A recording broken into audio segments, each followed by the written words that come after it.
സന്തോഷകരമായ ഈ ഒരു ധന്യ മുഹൂർത്തത്തിൽ സാക്ഷികളാകാനെത്തിയിട്ടുള്ള ബഹുമാന്യരെ, സഹോദരി സഹോദരന്മാരെ, ഈ ചടങ്ങിൽ അധ്യക്ഷത വഹിച്ച് കാര്യങ്ങൾ ഏറെക്കുറെ വിശദമായി സംസാരിച്ച തിരുവനന്തപുരം ജില്ലാ ഗവൺമെൻറ് എംപ്ലോയീസ് ആൻഡ് പെൻഷനേഴ്സ് സൊസൈറ്റിയുടെ അധ്യക്ഷൻ കൂടിയായിട്ടുള്ള എൻ്റെ പ്രിയ സ്നേഹിതൻ ശ്രീമാൻ റഹ്മാൻ, ഈ ചടങ്ങിന് സ്വാഗതമരളിയ ശ്രീമാൻ അനിൽകുമാർ, പുരസ്കാര ജേതാവായി നമ്മുടെ മുമ്പിൽ എത്തിയിട്ടുള്ള സർവാദരണീയായ പ്രതിപക്ഷ നേതാവ് ശ്രീമാൻ രമേശ് ചെന്നിത്തല, പുരസ്കാര സമർപ്പണത്തിനായി എത്തിച്ചേർന്നിട്ടുള്ള എൻ്റെ ചിരകാല സ്നേഹിതൻ, നമുക്കെല്ലാം തന്നെ അറിയാവുന്ന പ്രശസ്ത എഴുത്തുകാരൻ പ്രൊഫസർ ജി ബാലചന്ദ്രൻ, അനുമോദന പ്രസംഗത്തിനായി എത്തിച്ചേർന്നിട്ടുള്ള Shriman BS Sivakumar MLA, doctor K Mohankumar XMLA, Shriman GS Babu, Shrimati S Mallika തുടങ്ങി ഈ വേദിയിൽ ഉപവിഷ്ടമായിട്ടുള്ള വിശിഷ്ട വ്യക്തികളെ, സ്നേഹിതന്മാരെ, അങ്ങേയറ്റം സന്തോഷത്തോടെയാണ് ഈ പുരസ്കാര സമർപ്പണ ചടങ്ങിൽ സംബന്ധിക്കാനും അതിൻ്റെ ഔപചാരികമായ ഉദ്ഘാടനം നിർവഹിക്കാനും ഞാനിവിടെ എത്തിച്ചേർന്നിട്ടുള്ളത്. അഭിമന്യനായ എൻ്റെ സ്നേഹിതൻ ശ്രീമാൻ രമേശ് ചെന്നിത്തലയ്ക്ക് കർമ്മശ്രേഷ്ഠ അവാർഡ് കൊടുക്കാൻ നിങ്ങൾ തീരുമാനിച്ചിരിക്കുന്നു. കർമ്മവീഥിയിൽ അദ്ദേഹം പിന്നിട്ട നാഴികക്കല്ലുകൾ, സമൂഹത്തിനും പ്രസ്ഥാനത്തിനും അദ്ദേഹം അനുഷ്ഠിച്ച ഉത്കൃഷ്ടമായ സേവനം, അത് നിലനിർത്തിക്കൊണ്ട് അദ്ദേഹം മുന്നോട്ട് പോകുന്നു. ആ സേവനത്തിൻ്റെ ഒരു ബാക്കിപത്രം അല്ലെങ്കിൽ അടിയാളം എന്ന രൂപത്തിലാണ് ഇത്തരമൊരു ചടങ്ങ് ഇവിടെ സംഘടിപ്പിക്കാൻ വേണ്ടി നിങ്ങളെല്ലാത്തിനും തീരുമാനിച്ചിട്ടുണ്ട്. പ്രതിപക്ഷ നേതാവായി കേരളത്തിൽ കഴിഞ്ഞ ഏതാണ്ട് 4 വർഷക്കാലമായി അവിശ്രമം പ്രവർത്തിച്ചുകൊണ്ടിരിക്കുന്ന ശ്രീമാൻ രമേശ് ചെന്നിത്തലയെ കേരളീയ പൊതുസമൂഹത്തിന് പരിചയപ്പെടുത്തിക്കുക എന്നത് ഒരിക്കലും ശരിയായൊരു കാര്യമല്ല എന്ന് എനിക്കറിയാം. കഴിഞ്ഞ 2 വർഷമായി അദ്ദേഹത്തിൻ്റെ പ്രവർത്തനത്തെ വളരെ അടുത്തു നിന്ന് കാണാൻ എനിക്ക് സന്ദർഭമുണ്ടായിട്ടുണ്ട്.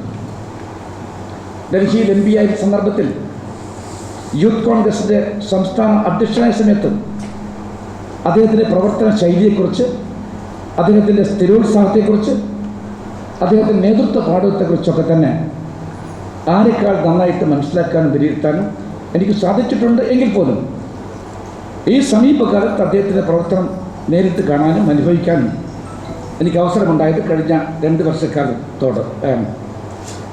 രാപ്പകൽ വ്യത്യാസമില്ലാതെയാണ് അദ്ദേഹം പ്രവർത്തിക്കുന്നത്. ആമുഖമായിട്ട് റഹ്മാൻ ആ കാര്യം പറഞ്ഞുപോയി.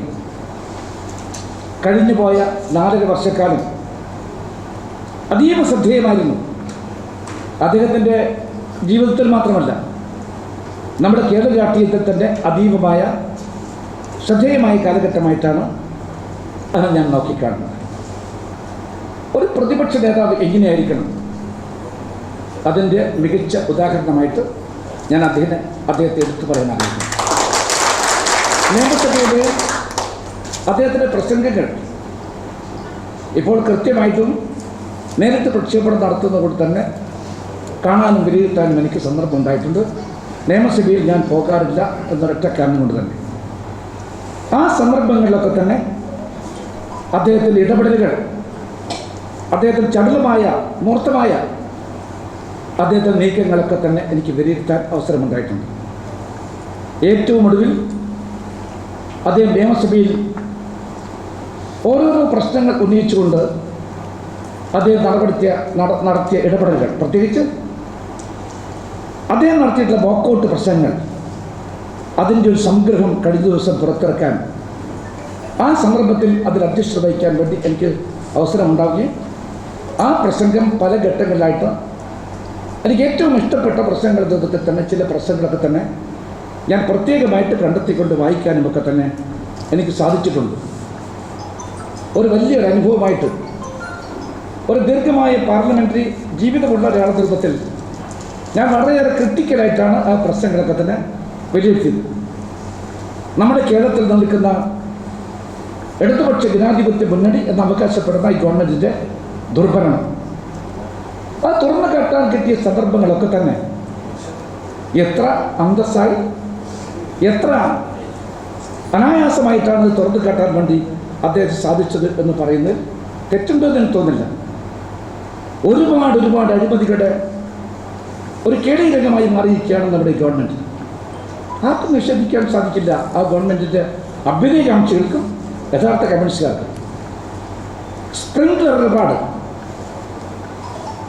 ഏതാണ് സ്പ്രിംഗ്ലർ കമ്പനി, എന്താണ് ആ ഇടപാട്, അതിൻ്റെ അന്തർധാരകൾ എന്താണ്, അതിലെ കഥാപാത്രങ്ങൾ ആരാണ് ബെനിഫിഷ്യറി എന്ന് തുടങ്ങിയ ഒരുപാട് കാര്യങ്ങളെക്കുറിച്ച്, ഡാറ്റ ചോർച്ചയെക്കുറിച്ച് ഈ രാജ്യത്തെ ബോധ്യപ്പെടുത്തിക്കൊണ്ട് അദ്ദേഹം നടത്തിയിട്ടുള്ള ഇടപാട് അല്ലെങ്കിൽ ഇടപെടൽ തീർച്ചയായിട്ടും കേരളം വളരെയേറെ ശ്രദ്ധയോടുകൂടി തന്നെയാണ് നോക്കിക്കണ്ടത് എന്ന് പറയുന്നതിൽ ഒരിക്കൽ പോലും അതിശയോക്തിയില്ല. അതുപോലെ തന്നെയാണ് പ്രൈസ് വാട്ടർ ഹൗസ് കൂപ്പറുമായി ബന്ധപ്പെട്ടുകൊണ്ട് നടത്തിയിട്ടുള്ള മറ്റൊരു പ്രമാദമായ ഇടപാട്. ആ ഇടപാടുമായി അവസാനം മുന്നോട്ട് പോകാൻ സാധിക്കാതെ ഗവൺമെൻറ് ഉപേക്ഷിക്കേണ്ടി വന്നിട്ടുണ്ടെങ്കിൽ അദ്ദേഹത്തിൻ്റെ ശക്തമായ ആ ഇടപാട് കൊണ്ട് തന്നെയാണ് അദ്ദേഹത്തിന് അത് സാധിച്ചിട്ടുള്ളത്. ബെപ്കോ അഴിമതി, അതുപോലെ ലൈഫ് മിഷനുമായി ബന്ധപ്പെട്ടുകൊണ്ടുള്ള തിരിമറികളും വിദേശ രാജ്യങ്ങളിൽ നിന്ന് വാങ്ങിയിരിക്കുന്ന ആ സംഭാവനയുടെ കണക്ക് വയ്ക്കാതെ ആ പണം തട്ടിയെടുക്കാൻ വേണ്ട ശ്രമങ്ങളുമൊക്കെ തന്നെ തുറന്നു കാട്ടാൻ അദ്ദേഹത്തിന് സാധിച്ചിട്ടുണ്ട്. പിന്നെ മിനിയാന്നാണ് അദ്ദേഹം പ്രമാദമായി മറ്റൊരു കേസ് പുറത്തു കൊണ്ടുവന്നത്. ഒരു കാലത്ത് പ്രശസ്തമായ കാരവൻ മാഗസിൻ, ആ മാഗസിനാണ് ആദ്യത്തെ സൂചന നൽകിയത്. എങ്കിൽ പോലും അദ്ദേഹം അതേക്കുറിച്ച് കുറച്ചുകൂടി ആധികാരികമായി പഠിച്ചുകൊണ്ട് രേഖകളെല്ലാം തന്നെ കണ്ടെത്തിക്കൊണ്ട് അതേ മറ്റൊരു ഡാറ്റ ചോർച്ച സംബന്ധമായിട്ടുള്ള വളരെ ഗുരുതരമായ ആരോപണമാണ് ഈ ഗവൺമെൻറ്റിലേക്ക് ഉന്നയിച്ചിരിക്കുന്നത്. ആർക്ക് നിഷേധിക്കാൻ സാധിക്കും? ആരെങ്കിലും നിഷേധിച്ചിട്ടോ? ഇല്ല. അതാണ് പരമാർത്ഥമെന്ന് ഞാൻ പറയട്ടെ. ഇവിടെ റഹ്മാൻ അദ്ദേഹത്തെക്കുറിച്ച് പറയുന്നുണ്ടായി. അദ്ദേഹം ആഭ്യന്തരകാര്യ മന്ത്രിയായ കാലത്ത് അദ്ദേഹം എടുത്ത നക്സലൈറ്റുകാർ എന്ന് പറയുന്ന ഈ രാജ്യത്തെ തീവ്രവാദ രാഷ്ട്രീയത്തിൻ്റെ പ്രതിനിധികളോട് കാണിച്ചിരിക്കുന്ന സമീപനത്തെക്കുറിച്ച് അതേ സമീപനം തന്നെയാണ് കേന്ദ്രത്തിൽ 5 വർഷക്കാലം ഞാൻ ആഭ്യന്തര വകുപ്പിൻ്റെ ചുമതല ഏറ്റെടുത്ത സമയത്ത് അവിടെ ഞാൻ മിനിസ്റ്റർ ഓഫ് സ്റ്റേറ്റ് ആണെങ്കിൽ പോലും രമേശിക്കറിയാം, സീനിയർ മന്ത്രിയുമായിട്ടുള്ള ശ്രീമാൻ പി ചിദംബരവും അതുപോലത്തെ സുശീൽ കുമാർ ശിന്ദെയും എനിക്ക് പൂർണ്ണമായിട്ട് എല്ലാ കാര്യങ്ങളിലും സ്വതന്ത്രമായിട്ട് പ്രവർത്തിക്കാൻ അവസരമുണ്ടാക്കിയിട്ടുണ്ട്. എല്ലാ നിർണായകമായ ചർച്ചകളിലും പങ്കെടുക്കാനും എനിക്ക് സന്ദർഭം ഉണ്ടായിട്ടുണ്ട്. ആ സന്ദർഭത്തിൽ ഈ നക്സലൈറ്റ് തീവ്രവാദം അതിൻ്റെ ഉച്ചസ്ഥായിയിൽ എത്തി നിന്ന ഒരു കാലമായിരുന്നു. ഞാനെടുത്ത നിലപാട്, ആ നിലപാട് രമേശിച്ചെടുത്ത പോലെ തന്നെ ഈ രാജ്യത്തെ നക്സലൈറ്റ് പ്രസ്ഥാനത്തെ നമ്മൾ നേരിടേണ്ടത് ഷൂട്ട് അറ്റ് സൈറ്റ് എന്ന് പറഞ്ഞുകൊണ്ടല്ല, ഇവിടെ ഇടതുപക്ഷ പ്രസ്ഥാനം കാണിച്ചതുപോലെ തന്നെ അതുമായി ബന്ധപ്പെട്ടുകൊണ്ടുള്ള പ്രതിബദ്ധത കുറെ ചെറുപ്പക്കാരാണ് തെറ്റിദ്ധരിച്ചു പോയി. അതിലൂടെ ഈ രാജ്യത്ത് മാറ്റം ഉണ്ടാക്കുമെന്ന് ആഗ്രഹിച്ച് വൈദ്യുതിപ്പോയ ആളുകളാണ്. വൈത്തിരിയിൽ ഇതുമായി ബന്ധപ്പെട്ടുകൊണ്ട് ഒരു നക്സലൈറ്റിനെ പിറകിൽ നിന്നും വെടിവെച്ചത് നമ്മൾ കണ്ടതാണ്. ഈ ഗവൺമെൻറ് വന്നശേഷം എത്ര ആളുകൾ വെടിവെച്ചു വന്നു? ക്രൂരമായ സമീപനം. 7 മാവോയിസ്റ്റുകളാണ് ഈ ഗവൺമെൻറ് വെടിവെച്ചു വന്നത്. ന്യായീകരിക്കാൻ സാധിക്കുമോ? ഈ മനുഷ്യത്വഹീനമായ നടപടി ന്യായീകരിക്കാൻ സാധിക്കുമോ? എന്നിട്ടും പറയുന്നു, വിഷത്തോളം വിശാലമായ മനുഷ്യ സ്നേഹമുള്ളവർ മാത്രമേ ഒരു കമ്മ്യൂണിസ്റ്റ് ആകാൻ സാധിക്കുന്ന കാര്യം. ആരെയാണ് നിങ്ങൾ വഞ്ചിക്കുന്നത്? ആരെയാണ് നിങ്ങൾ വഞ്ചിച്ചുകൊണ്ടിരിക്കുന്നത്? ഞാൻ ഈ രാജ്യത്തെ നല്ല കമ്മ്യൂണിസ്റ്റുകാരുടെ ഇക്കാര്യം ഞാൻ ചോദിക്കാൻ ആഗ്രഹിക്കുന്നു. ഞങ്ങളെടുത്ത നിലപാടെന്താണെന്നറിയാമോ? ആ നക്സലൈറ്റ് പ്രസ്ഥാനത്തെ നമുക്ക് തീർച്ചയായിട്ടും ഇല്ലായ്മ ചെയ്യണമെങ്കിൽ നമ്മുടെ ഇന്ത്യ രാജ്യത്തെ ഗ്രാമാന്തരങ്ങളിൽ ഇന്നുള്ള പട്ടിണി, ദാരിദ്ര്യം ഇത് അവസാനിപ്പിക്കണം. ആദിവാസി ഊരുകളിലും വിദൂര ഗ്രാമങ്ങളുടെ പക്കത്തിലുള്ള ആ ദാരിദ്ര്യം നിർമ്മാർജ്ജനം ചെയ്യണം. അതും സോഷ്യോ ഇക്കണോമിക് പരിപാടികളാണ് നമ്മൾ ആവിഷ്കരിക്കേണ്ടതായിട്ടുള്ളത്. സാമൂഹ്യ സാമ്പത്തിക പരിഷ്കൃത നേതൃത്വം കൊടുത്തുകൊണ്ട് ഒരു വലിയ മാറ്റം, വലിയ അവബോധം, ആ അവബോധം ഉണ്ടാക്കുന്ന സമീപനമാണ് ഞങ്ങളൊക്കെ തന്നെ എടുത്തത്. അതാണ് ശരിയെന്ന് പിൽക്കാലത്ത് തെളിഞ്ഞിട്ടുണ്ട്. അത് തന്നെയാണ് ശരി എന്ന് ഞാൻ വിശ്വസിക്കുന്നു. അതാണ് അദ്ദേഹത്തിൻ്റെ നിലപാട്. പിന്നെ ഈ രാജ്യത്തെ ദളിത് വിഭാഗത്തിൽപ്പെട്ട ആളുകളോട് അദ്ദേഹം കാണിച്ച പ്രതിബദ്ധത, ഈ ഗവൺമെൻറ് അധികാരം ഏറ്റെടുത്ത ഉടനെ തന്നെ കുട്ടിമാക്കൂല്ലേ പാവപ്പെട്ട ഈ രാജ്യത്തെ പട്ടിക ജാതിയിൽപ്പെട്ട 2 യുവതികളായ സഹോദരിമാരോട് കാണിച്ചിരിക്കുന്ന ക്രൂരമായ സമീപനം ഞങ്ങൾക്കെല്ലാം തന്നെ അറിയാം. ഞങ്ങളെല്ലാം തന്നെ കൃത്യമായിട്ട് അവിടെ ഓടിയെത്തുകയുണ്ടായി. ആ കുട്ടികളുടെ പിതാവ് കോൺഗ്രസ് ആയതുകൊണ്ട് മാത്രമല്ല, ആ കുട്ടികൾ കോൺഗ്രസ് ആശയക്കാരായതുകൊണ്ട് മാത്രമല്ല, അവിടെ നിരപരാധികളായ 2 യുവതികൾക്കെതിരായിക്കൊണ്ട് നടന്ന ക്രൂരമായ സമീപനം അത് തുറന്നു കാട്ടാൻ വേണ്ടിയിട്ടാണ്. അതിനുശേഷം അദ്ദേഹം നിയമസഭയിൽ എത്തിക്കൊണ്ട് നടത്തിയ പ്രസംഗം, ആ പ്രസംഗം ഞാൻ വായിക്കേണ്ടായി. വസ്തുതകൾ നന്നായി പഠിച്ചുകൊണ്ട് സൂക്ഷ്മാംശങ്ങളിലേക്ക് കടന്നുകൊണ്ടാണ് അദ്ദേഹം ചോദ്യങ്ങൾ ചോദിച്ചത്. മുഖ്യമന്ത്രിക്ക് ഉത്തരം പറയാൻ സാധിച്ചില്ല. ഇതാണ് അവസ്ഥ. വാളയാറിലെ സമരവുമായി ബന്ധപ്പെട്ടുകൊണ്ട് അദ്ദേഹം എടുത്ത നിലപാട്, ആ വാളയാറിൽ അദ്ദേഹം പോയ സന്ദർഭങ്ങളൊക്കെ അദ്ദേഹത്തോടൊപ്പം 1-2 സന്ദർഭങ്ങളിൽ പോകാൻ എനിക്കും അവസരമുണ്ടായിട്ടുണ്ട്. എത്ര ജീവകാരുണ്യപരമായിട്ടാണ് പ്രശ്നത്തെ സമീപിച്ചത്, എത്ര ശക്തമായ നിലപാടാണ് നിയമസഭയിൽ സ്വീകരിച്ചത്. ഇതൊക്കെ തന്നെ ഈ രാജ്യം തിരിച്ചറിഞ്ഞിട്ടുണ്ട്, മനസ്സിലാക്കിയിട്ടുണ്ട്. അതുപോലെ ആദിവാസി ഊരുകളിൽ എത്തിക്കൊണ്ട് ദുർഗമായി വഴി പിന്നിട്ടുകൊണ്ട് അവരുമായിട്ട് അദ്ദേഹം ഓണസദ്യ പങ്കുവെക്കുന്ന കാഴ്ച നമുക്ക് കാണാൻ സാധിച്ചെങ്കിൽ അതാണ് കേരളത്തിലെ കോൺഗ്രസ് പ്രസ്ഥാനത്തെ ഭരിതമായ പാരമ്പര്യം.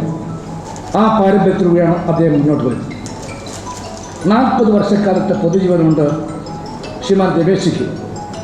ഞാൻ അദ്ദേഹം അംഗീകരിച്ച KPCC അധ്യക്ഷ പദവിയിലാണ് വർഷങ്ങൾ കഴിഞ്ഞ ശേഷം എനിക്ക് ആ പദവിയിൽ ഇരിക്കാൻ അവസരമുണ്ടായിട്ടുണ്ട്.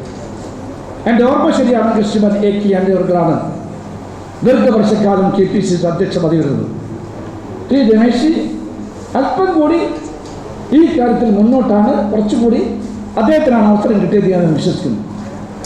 ആ സന്ദർഭത്തിൽ അദ്ദേഹത്തിൻ്റെ നിലപാടെത്രയാണ്? ഭാവനാസമ്പന്നമായ നിലപാടാണ് അദ്ദേഹം എടുത്തത്. പാർട്ടി എല്ലാ തരത്തിലും കെട്ടിപ്പടുക്കാനും ഊർജ്ജസ്വലമാക്കാനുമുള്ള നീക്കം അദ്ദേഹം ആരംഭിച്ചു. ജീവിതത്തിൽ സമസ്ത മേഖലയിലുള്ള ആളുകളെ പാർട്ടിയുടെ മുഖ്യധാരയിലേക്ക് കൊണ്ടുവരണം. ആ സമീപനപ്പെടുത്തുന്ന ഫലമായിട്ടാണ് ഈ രാജ്യത്ത് നമ്മുടെ സാഹിത്യകാരന്മാരെയും കലാകാരന്മാരെയും ഒക്കെ തന്നെ ഈ പാർട്ടിയിലേക്ക് ആകർഷിക്കാൻ വേണ്ടി അദ്ദേഹം ഇന്ദിരാ പ്രിയദർശനയുടെ നാമധേയത്തിൽ പ്രിയദർശനി പ്രതീക് എന്ന് പറഞ്ഞുകൊണ്ട് ഒരു മഹാപ്രസ്ഥാനം തുടക്കം കുറിച്ചു. അതുപോലെ നെയ്യാർ ഡാമിൽ അദ്ദേഹം തുടങ്ങിയിട്ടുള്ള രാജീവ് ഗാന്ധി നാമധേയത്തിലുള്ള ഒരു ഇൻസ്റ്റിറ്റ്യൂട്ട്, അത് പ്രശസ്തമായ ഒരു ഇൻസ്റ്റിറ്റ്യൂട്ടായി മാറിയിട്ടുണ്ട് എങ്കിൽ അത് കോൺഗ്രസിൻ്റെ മുതൽക്കൂട്ടായിട്ട് ഇൻസ്റ്റിറ്റ്യൂട്ട് എന്ന് ശിരസ്വരിക്കുന്നതൊക്കെ അദ്ദേഹത്തിൻ്റെ ഈ രംഗത്ത് കാണിച്ചിട്ടുള്ള പാഠവത്തിൻ്റെ ഫലമാണ് എന്ന് ഞാനിവിടെ പറയാൻ ആഗ്രഹിക്കുകയാണ്. ശ്രീ ചെന്നിത്തലയെക്കുറിച്ച് നമ്മൾ പറയുമ്പോൾ അദ്ദേഹത്തിൻ്റെ ആരംഭം ഒരു കേസിൻ്റെ പ്രവർത്തനമായിട്ടാണ് അദ്ദേഹം ആരംഭിച്ചത്. 1970 കാലത്താണ് അദ്ദേഹം കേസിലേക്ക് കടന്നു വന്നത്. പിന്നീട് അദ്ദേഹത്തിന് തിരിഞ്ഞു നോക്കേണ്ടി വന്നിട്ടില്ല. ദീർഘമായ യാത്രയായിരുന്നു യാത്ര. ആ യാത്ര അദ്ദേഹത്തെ ഉയരങ്ങളിലേക്ക് എത്തിച്ചിട്ടുണ്ട്. പക്ഷെ ഒറ്റയടിക്കല്ല, ഓരോരോ ഘട്ടങ്ങളിൽ ഓരോരോ പദവികൾ അലങ്കരിച്ചുകൊണ്ട് അദ്ദേഹം കഠിനാധ്വാനത്തോടെ ആ പദവികൾ എല്ലാം ചവിട്ടി മുന്നോട്ടേക്ക് പോകുന്ന കാഴ്ചയാണ് നമുക്ക് കാണാൻ സാധിച്ചത്. അത് കഴിഞ്ഞ് JSUവിൻ്റെ സംസ്ഥാന അധ്യക്ഷനായി, യൂത്ത് കോൺഗ്രസ് സംസ്ഥാന അധ്യക്ഷനായി, അത് കഴിഞ്ഞ് അഖിലേന്ത്യാ തലത്തിൽ പ്രവർത്തിക്കുന്ന NSCയുടെ അഖിലേന്ത്യാ അധ്യക്ഷനും യൂത്ത് കോൺഗ്രസ് അധ്യക്ഷനുമായിട്ട് അദ്ദേഹത്തെ പ്രവർത്തിക്കാൻ സാധിച്ചു. കേരളത്തിലെ ചരിത്രമെടുത്ത് പരിശോധിച്ചു കഴിഞ്ഞാൽ 29 വയസ്സിലാണ് ശ്രീ രമേശ് ചെന്നിത്തല കേരളത്തിലെ മന്ത്രിയാകുന്നത്. ഒരുപക്ഷെ ആ റെക്കോർഡ് ആർക്കും ഇതുവരെ ഭേദിക്കാൻ സാധിച്ചില്ല. അത് റെക്കോർഡായിട്ട് നമ്മുടെ നിയമസഭയുടെ ചരിത്രത്തിൽ അത് തളഞ്ഞു നിൽക്കുമെന്ന കാര്യത്തിലും എനിക്ക് സംശയമില്ല. ശ്രീമാൻ കെ കരുണാകരൻ്റെ പ്രിയപ്പെട്ടവരായിരുന്നു ശ്രീമാൻ രമേശ് ചെന്നിത്തല. അദ്ദേഹത്തിന് ഒരുപാട് രാഷ്ട്രീയമായ പാഠങ്ങളൊക്കെ അദ്ദേഹത്തിന് പഠിക്കാൻ സാധിച്ചിട്ടുണ്ട്. അദ്ദേഹത്തിന് അത് വഴികാട്ടിയായിട്ട് വർത്തിച്ചുവെന്നും ഞാൻ ഉറച്ചു വിശ്വസിക്കുന്നു. പിന്നെ അദ്ദേഹം 4 തവണ MLA ആയിരുന്നു, 3 തവണ MP ആയിരുന്നു.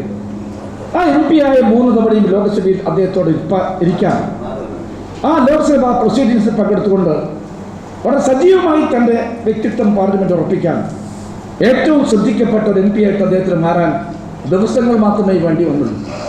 ഒന്ന്, അദ്ദേഹത്തിന് അനായാസമായിട്ട് ഇംഗ്ലീഷ് ഭാഷയിലും അതുപോലെ തന്നെ അദ്ദേഹത്തിന് ഹിന്ദിയിലും സംസാരിക്കാൻ സാധിക്കും.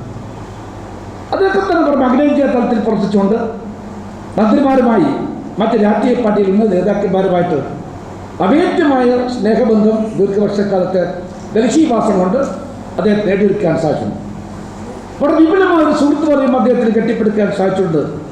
അതാണ് അദ്ദേഹത്തെക്കുറിച്ച് ഞാൻ ഓർക്കുമ്പോൾ അദ്ദേഹത്തെ വ്യക്തിത്വത്തെ കിഴക്കമാറും തലത്തിൽ തന്നെ അത് മിനുക്കിയെടുത്തതിൻ്റെ ഒരു ഘടകമായിട്ട് എനിക്ക് പറയാനുള്ളത്.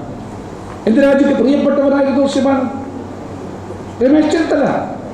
രാജീവ് ഗാന്ധിക്കായിട്ട് അദ്ദേഹത്തോട് എന്തെന്നില്ലാത്ത ഇഷ്ടമുണ്ടായിരുന്നു എന്ന കാര്യം അന്ന് രാജീവിച്ചുകൂടെ കൂടെ സെക്രട്ടറി ആയിരുന്നുകൊണ്ട് അദ്ദേഹത്തിന് അന്ത്യം വരെ അദ്ദേഹത്തോടൊപ്പം പ്രവർത്തിക്കാൻ ശ്രമിച്ച കാലഘട്ടത്തിൽ അതേക്കുറിച്ച് വളരെ വിശദമായിട്ട് എനിക്കറിയാം. അദ്ദേഹത്തോട് എത്ര സ്നേഹം രാജീവ് ഗാന്ധി വെച്ച് പുറത്തിയെന്ന കാര്യവും എൻ്റെ മനസ്സിൽ ഇപ്പോഴും ഒരോർമ്മയായി പച്ച പിടിച്ച് നിൽക്കുന്ന ഒരു യാഥാർത്ഥ്യമാണ്. പിന്നെ ചെറിയ പ്രായത്തിലാണ് അദ്ദേഹം കോൺഗ്രസ് വർക്കിംഗ് കമ്മിറ്റിയിൽ അദ്ദേഹത്തെ പ്രവർത്തിക്കാൻ സാധിച്ചത്.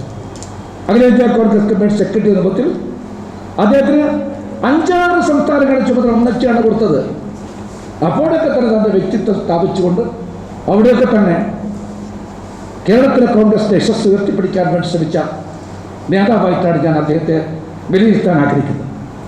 തീർച്ചയായിട്ടും KPCC അധ്യക്ഷ പദവി അദ്ദേഹം ഇരുന്ന 8 വർഷക്കാലം കേരളത്തിലെ കോൺഗ്രസിൻ്റെ അതിശക്തമായ തിരിച്ചുവരവിന് വേണ്ടിയുള്ള ഒരുക്കം അദ്ദേഹം നടത്തിയിട്ടുണ്ട്. കേരളത്തിലെ കോൺഗ്രസ് പ്രസ്ഥാനം തിരിച്ചു വരുന്നതിന് വേണ്ടി നടത്തിയിട്ടുള്ള സേവനങ്ങളെക്കുറിച്ച് നമ്മൾ അനുസ്മരിക്കുമ്പോൾ രമേശിൻ്റെ നാമത്തെയും നമുക്ക് വിസ്മരിക്കാൻ സാധിക്കില്ല, വെട്ടിമാറ്റാൻ സാധിക്കില്ല എന്ന് മാത്രമാണ് എനിക്ക് പറയാനുള്ളത്. ഞാൻ ദീർഘമായി സംസാരിക്കില്ല. പൊതുജീവിതത്തിൽ സുതാര്യത കാത്തു സൂക്ഷിച്ചു കൊണ്ടാക്കാൻ അദ്ദേഹത്തിന് സാധിച്ചിട്ടുണ്ട്. കഠിനാധ്വാനമാണ് അദ്ദേഹത്തിൻ്റെ കൈമുതൽ.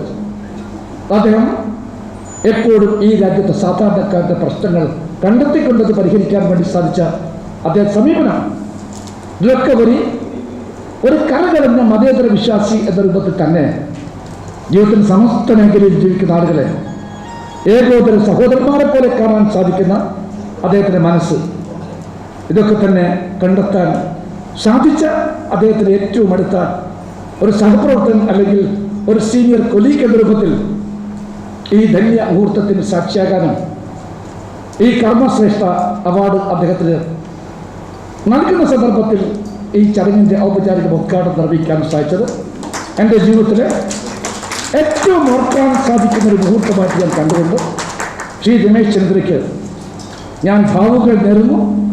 അദ്ദേഹത്തിൻ്റെ യാത്ര മംഗളമാകട്ടെ. അദ്ദേഹത്തിന് ഇനിയും ഒരുപാട് ദൂരങ്ങൾ സഞ്ചരിക്കാനുണ്ട്, ഒരുപാട് പടവുകൾ അദ്ദേഹത്തിന് കയറാനുണ്ട്, ഒരുപാട് കൊടുമുടികൾ അദ്ദേഹത്തിന് ഇനിയും പിടിച്ചെടുക്കാനുണ്ട്.